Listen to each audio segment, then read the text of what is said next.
Hello दोस्तों, कैसे हैं आप सब लोग। दोस्तों, आज हम बात करेंगे सुप्रीम कोर्ट के एक जजमेंट की, जिसमें सुप्रीम कोर्ट ने ये साफ कर दिया है कि अब बेटियों का भी पिता की संपत्ति में उतना ही हक होगा जितना कि बेटों का है। जी हाँ दोस्तों, पहले ये व्यवस्था नहीं थी। बराबर बेटियों को बराबर हक नहीं मिलता था पिता की संपत्ति में, लेकिन अब जब सुप्रीम कोर्ट का इस तरह का जजमेंट आ गया है, तो फिर बेटियों को बराबर हक मिलेगा बेटों के, न 1 इंच कम न 1 इंच ज्यादा। जी हाँ दोस्तों।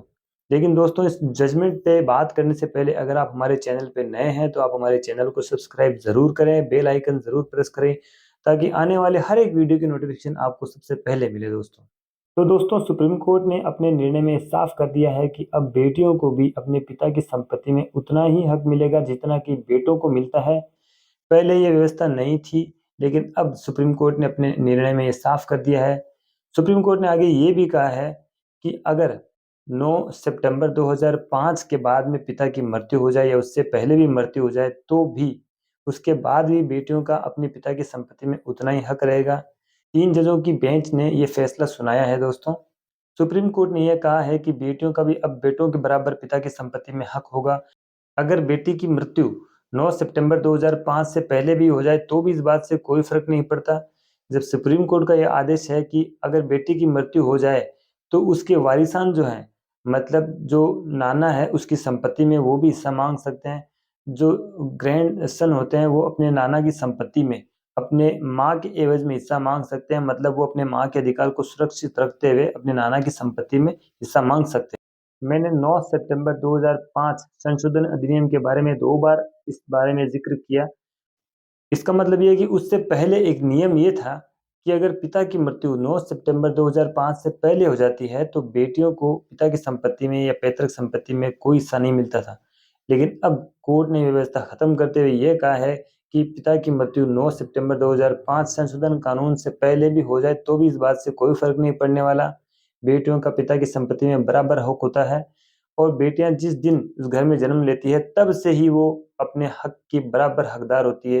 ये नहीं है कि बेटों को ज्यादा हक दिया जाएगा और बेटियों को कम हक दिया जाएगा क्योंकि वो शादी करके किसी और घर में चली जाती हैं। लेकिन अब इस निर्णय के बाद में बेटियों को भी अपनी संपत्ति, पिता की संपत्ति में बराबर हक मिलने वाला है। कोर्ट ने अपने निर्णय में बेटियों को हम वारिस माना है। हम वारिस का मतलब ये होता है कि हिंदू अनडिवाइडेड फैमिली में जिनकी पहले 4 पीढ़ियों में उनकी पैतृक संपत्ति का बंटवारा नहीं हो रखा है, बराबर उनकी पैतृक संपत्तियों में उनका बराबर हक है, तो बेटी को भी उस हम वारिस में शामिल किया गया है। पहले बेटी को हमवारिस नहीं माना जाता था, सिर्फ हिंदू अनडिवाइडेड फैमिली का एक सदस्य माना जाता था। अब ये हिंदू अनडिवाइडेड फैमिली क्या है दोस्तों? हिंदू अनडिवाइडेड फैमिली एक व्यवस्था होती है जिसमें कि पति पत्नी बेटे एक संयुक्त रूप से उस हिंदू अनडिवाइडेड फैमिली में रहते हैं, और उनके टैक्स पेयर भी एक ही होता है, एक ही टैक्स पेयर की उनमें व्यवस्था होती है, और उनको इसमें इनकम टैक्स की धाराओं में उनको एक अलग व्यक्ति माना गया है जिनके ऊपर अलग से टैक्स की व्यवस्था होती है।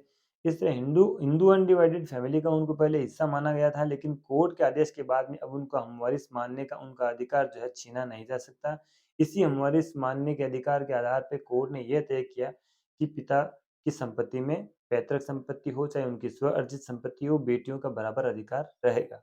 हिंदू उत्तराधिकार अधिनियम संशोधन 2005 ये कहता है कि बेटी का जन्म अगर 9 सितंबर 2005 से पहले हुआ हो या 9 सितंबर 2005 के बाद हुआ हो, उससे उसके अधिकार में कोई फ़र्क नहीं पड़ने वाला। यानी उसका भी अपने पिता की संपत्ति में बेटों के बराबर, अपने भाई के बराबर हक होगा, चाहे वो संपत्ति स्व-अर्जित हो या पैतृक संपत्ति हो। स्व-अर्जित संपत्ति वो होती है जो पिता अपने खुद की इनकम से अर्जित करता है, वो खुद कमा के इकट्ठा करता है, जो भी सारी इसमें चीज़ें हैं। और पैतृक संपत्ति वो होती है जो उसको अपनी 4 पीढ़ियों से, मतलब दादा से, परदादा से, उन सब पीढ़ियों से उसको मिलती है। तो पैतृक संपत्ति और स्व-अर्जित संपत्ति का कांसेप्ट आपको क्लियर हो गया। 2005 से पहले ये होता था कि पिता की संपत्ति में सिर्फ़ बेटों का ही अधिकार होता था।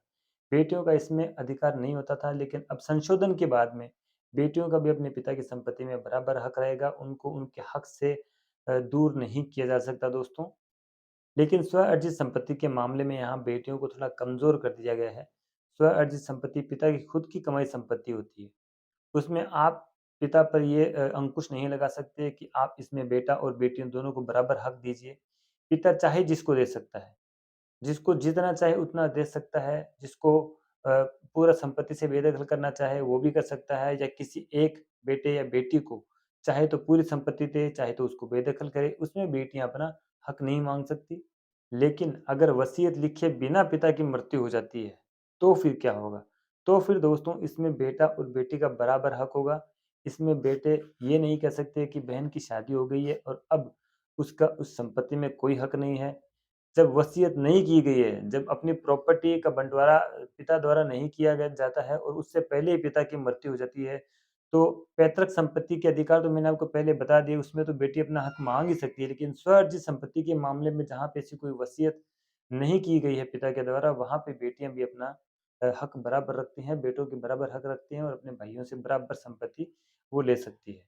तो दोस्तों इस सुप्रीम कोर्ट के पूरे जजमेंट से ये क्लियर हो जाता है कि सुप्रीम कोर्ट ने बेटियों का अधिकार है वो सुरक्षित रखा है, बेटों के बराबर उनको सम्मान देने की कोशिश की है। दोस्तों अगर आपको हमारा वीडियो अच्छा लगा तो इसको लाइक कीजिए, शेयर कीजिए। तब तक के लिए जय हिंद।